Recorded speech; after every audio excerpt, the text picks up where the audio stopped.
Hey there guys, so it's official, Vasyl Lomachenko is going to be moving up to 135 to face the WBA champion and the #1 ranked lightweight in the world, Jorge Linares. Now, first of all, I just want to start by saying massive big up to Vasyl Lomachenko, man. I think I was half expecting him to take a tune-up fight at lightweight first before he was to step into a fight like this. I was thinking he might go on against someone like Raymond Beltran or, just somebody lower ranked at lightweight, just to ease his way in the division. But Lomachenko has proven once again that he's a legacy fighter, that he wants nothing but the best. And he's going right for the top, to cut the head off the snake, basically. He's going straight for Jorge Linares. Now, this is a really, really good challenge. Like I said, big up Lomachenko. Big up Linares for taking the fight, because he didn't have to take this fight. I mean, Lomachenko isn't mandatory for the title or anything like that. So, yeah, big up Jorge Linares for taking this fight. It's obviously a great opportunity for him to get a win against a pound for pound level fighter in Lomachenko, who's smaller than him, who's moving up to his weight class. So yeah, it's going to be an intriguing fight. It's going to be taking place, I believe, in 12th of May in Madison Square Garden. Yeah, really, really good fight. So let's talk about this fight. Now, Jorge Linares, he's at a stage of his career right now, in my opinion, where he has a lot of momentum going his way. He's had some really, really solid wins on the road, pretty much in the UK, where he defeated the likes of Kevin Mitchell, Anthony Crawler twice. I was actually at the rematch with Crawler, and I really enjoyed that fight. Really, really good performance by Linares. He outboxed Crawler and was able to drop him.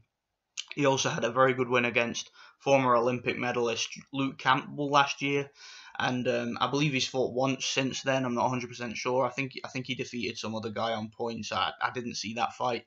But yeah, he has a lot of momentum going his way, and it's really cool because Linares earlier in his career, as you guys know, he had some ups and downs. He had a terrible defeat to Antonio DeMarco. So he's had his ups and downs in his career, but I think right now he's become a more complete fighter, and I think he's a heck of a lot better than he's ever been before. And he seems to be coming close to ruling the roost at lightweight. I mean, Mikey Garcia didn't want to fight him. He turned down 2 opportunities to face Jorge Linares, I believe. So this is a fight that Mikey Garcia, a legacy fight that he could have easily taken. It would have been a unification for him, but he chose to move up and pursue Sergey Lipinets instead, which is a fight that he had a lot of problems in. So yeah, this is a really, really good career move by Vasyl Lomachenko. It really shows what he's made of. Now, how does this fight go? Jorge Linares is going to have a few advantages. One among them is obviously going to be that it's his natural weight class, and it's a weight class that not only is natural for him, because I know that Lomachenko did fight at 135 in the amateurs, but it's the fact that Linares, he's going to be used to fighting at 135. He's been fighting there since, I think, 2013. So, yeah, 135 is without a doubt the weight that Linares is most comfortable at. He has a couple of inches in height, I think, over Lomachenko. He's a couple of inches taller. I believe he has a significant, and I don't have the numbers in front of me, but I'm just going by what I've heard in the past. I'm pretty sure that Linares is considerably longer arms than Lomachenko. So, having a reach advantage is going to be important, especially when you've got 2, very good technical boxers. Now, Lomachenko certainly has the edge in terms of talent. He certainly has the quicker hand speed. He certainly is a heck of a lot more difficult to train for based on his unorthodox style, based on the angles he comes in at, based on the fact that he's able to face, solid veteran technical boxers like Guillermo Rigondeaux, a guy who was a top amateur, and was able to just school him, not even using his size, because Lomachenko was bigger, but he basically schooled Rigondeaux by just coming forward, letting his hands go here and there, probing, taking away Rigondeaux's jab, taking away his left hand, and taking him apart tactically. And it really goes to show you the elite level technical skills of Lomachenko. But also, he may be the better athlete in the ring too, because let's not forget Lomachenko. This is a guy that walks around the ring on his hands, walking around on his fists. He swims from one side of the Ukraine to the other. This is just an elite athlete, a guy who's very, very dedicated to being in shape. And yeah, he's he always appears to be very well rounded, very well balanced. They train for absolutely everything. I mean, this Ukrainian amateur team like Usyk and Lomachenko and what's the other guy, Vosdik and the others. These guys, they literally train for everything. Like, they turn their bodies into living weapons. And Lomachenko is just in fantastic shape all the time, stays in shape all year round. I've never seen him look out of shape. The guy's just an absolute machine, always in shape, always well-rounded. And yeah, he's going to come into this division at 135. I'm sure he's going to have a little bit more strength, maybe a little bit more durable. And yeah, I think he's gonna. I think he'll probably handle the weight very well. It just all depends on whether or not he can deal with, you know, Linares, who's definitely going to be bigger. Because let's not forget, Linares, in addition to being bigger, he also has very, very good foot speed himself. I remember watching the Anthony Crolla fight, the second fight, and Linares was able to move around that ring really well. And he's one of these fighters who he's able to hit hard while on the move. You know, he's very, very good at moving around and, you know, confusing you and then surprising you. I mean, I remember against Linares, against Anthony Crolla, where he scored the knockdown, and it was very impressive. He threw like a lead uppercut, but he threw it while he was on the move, and it was kind of similar to the shot that Myris Breedis took out Manuel Char with, if I remember rightly. I think it was like a lead uppercut, and it was a very, very accurate shot, and it was an unorthodox shot from a weird angle too. So Linares can do things like that. He's difficult to deal with, you know, over the distance. He's difficult to deal with on the outside. He's quite cute in there, Linares. I think he's a very good boxer and a very good athlete who can fight on the move. Very, very good boxer. You know, can box on the back foot. He's also been in some decent scraps, like against Kevin Mitchell. That was a very hard fight. You know, Kevin Mitchell was coming on in that fight at times and giving him problems. And Linares, you know, he showed to me a certain amount of durability. You know, he was able to duke out the victory in that one and get himself a stoppage. And I just think that Linares is a really, really good fighter, a really underrated fighter. And yeah, I'm really looking forward to see this fight. I was hoping to see Linares take on Mikey Garcia last year when it was being talked about. I wasn't sure who to pick had that fight taken place, but looking back on it now, and based on how Mikey Garcia looked in his last fight, which I just was not impressed. And if you saw my post-fight video for the Lipinets fight, you'll know I wasn't impressed with Mikey Garcia.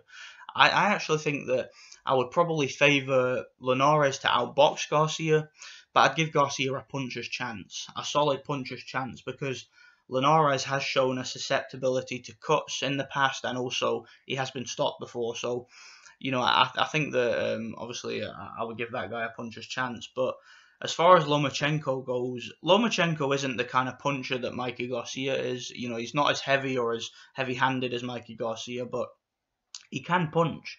I mean, he was able to make guys like Nicholas Walters, Jason Sosa, and Rigondeaux, and Mariaga. You know, these are all tough guys. He was able to make these guys quit. You know, he was able to put Mariaga down twice.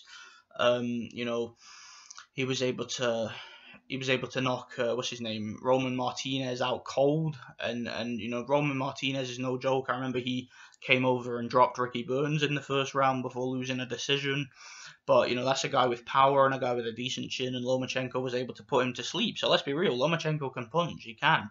So, yeah, I wouldn't rule out a stoppage victory here. You know, he could certainly stop Linares. I could see Linares getting cut. I could see him getting outboxed. I could see him getting overwhelmed. I could see him getting stopped. I really could.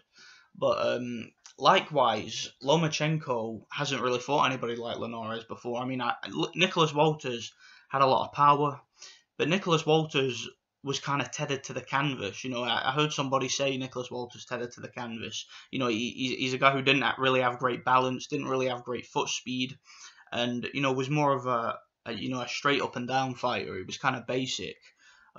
Same with Jason Sosa. Jason Sosa was a little bit quicker on his feet than Walters, but, you know, he's certainly not like Linares. You know, Jason Sosa is more of a straightforward pressure fighter, whereas Linares is a guy who's really quick on his feet, who can box on the move. I mean, even if you look at, you know, a quicker opponent that Lomachenko faced, like Gary Russell Jr. Gary Russell Jr. had quick hands, probably quicker hands than Linares, but he was very flat-footed, didn't really have great balance or foot speed, and Lomachenko had a much more superior foot speed than Gary Russell Jr. did. So, Yeah, this is going to be a new challenge for Lomachenko, and you know, one thing I would say about this fight, as how it regards to Lomachenko, I would say it's kind of like his Pacquiao test, and what I mean by that is Manny Pacquiao looked great in the divisions like flyweight and you know, all the divisions he went through moving up from flyweight. But his real test was where he got to the higher weights, was where he was facing guys that were considerably bigger than him, like when he was fighting at 140 and when he was fighting at welterweight, you know, fighting guys like Oscar De La Hoya and Antonio Margarito and Hatton and Cotto and all these guys that were considerably bigger than Pacquiao. Pacquiao was able to stand that test. He was able to show that despite having, you know, going up against guys with significant size advantages, he was still able to look great. You know, he was still able to look like an elite fighter. Whereas if you look at Mikey Garcia, you know, whereas he faced a sort of a test like that in Lipinets, nowhere near the level of someone like De La Hoya or Margarito, but he faced a guy who was slightly bigger than him and looked ordinary, looked average. You know, he didn't really pass that test. So I don't really think that Mikey Garcia is anywhere near that level. I mean, he's basically a guy who, solid fighter, good fundamentals, but not an elite fighter. And he proved in that fight to me that he's not an elite fighter. You know, he kind of had a test like that, and he just didn't impress. So this is going to be like that for Lomachenko. We're going to see, is Lomachenko that level of fighter? Is he a prime Manny Pacquiao level of fighter where he's going to be able to go against a guy with significant size advantage and prove that he's still an elite fighter in that situation? Is he going to be able to stop Jorge Linares in the fashion that he was able to stop Nicholas Walters and Rigondeaux and Sosa and Mariaga and Martinez and all those guys? You know, is he going to be on that level at this weight division? That is what I'm interested to find out. If he's able to stop Jorge Linares, if Lomachenko dominates and stops Jorge Linares in that fashion, in a similar fashion to what Pacquiao did against De La Hoya, then he is one of the greatest fighters of all time. And there's no doubt about that. He's a top elite fighter, one of the best fighters I've ever seen. I mean, he's certainly one of the most well-rounded fighters I've ever seen. But let's see if he's able to impress like that against Linares. Now, there's a very good chance he won't. There's a very good chance this will be a competitive fight and a close fight. There's also a very good chance that he might not win this fight. Okay, he's fighting a bigger guy, fighting a guy that, like I said, can punch hard on the move, can throw punches at weird angles, can knock you down with a lead fucking uppercut from distance. This is a really, really good opponent. So this is going to show us what level Lomachenko is, and I'm glad Lomachenko's taken this fight rather than a Beltran fight, because that would have been an easy fight to put together for Top Rank, and thankfully Lomachenko has gone for the more difficult option. This will show us what he's made of. We'll see what he's made of in this fight, and that's why I love this fight so much. So let me know what you guys think. I'm going to be taking Lomachenko. I think he's going to win the fight. I believe Lomachenko is that skilled. I really do, that he's going to win the fight. I'm just not sure whether or not he's going to win it in the fashion that he's expected to win it. I'm not 100% sure whether or not he's going to prove that he's an elite fighter against much bigger opposition. We'll find that out, but yeah, I'm definitely picking him to win. I definitely think he's the better fighter of the two. Like, I mean, if the two guys were the same size, with the same dimensions, I'd have no doubt picking Lomachenko to win by stoppage. It's just that little size advantage that Linares is going to have, the fact that it's in Linares' division where Loma hasn't fought yet as a professional. You know, it kind of worries me a little bit, but, you know, well, I'm not worried, because at the end of the day, I want to see these guys in big fights. I've made no secret I'm a Lomachenko fan, but I want to see him in fights like this. I want to see him in great fights. I want to see him against the likes of Garcia and the likes of Linares and all these guys. I want to see him in these type of fights. So let me know what you guys think about this. I'm taking Lomachenko for the win, but we'll see how dominant the win is if he gets it. If he doesn't get it, it is what it is. He tried. He took on the best guy in the division. Let me know what you guys think. Thanks for watching.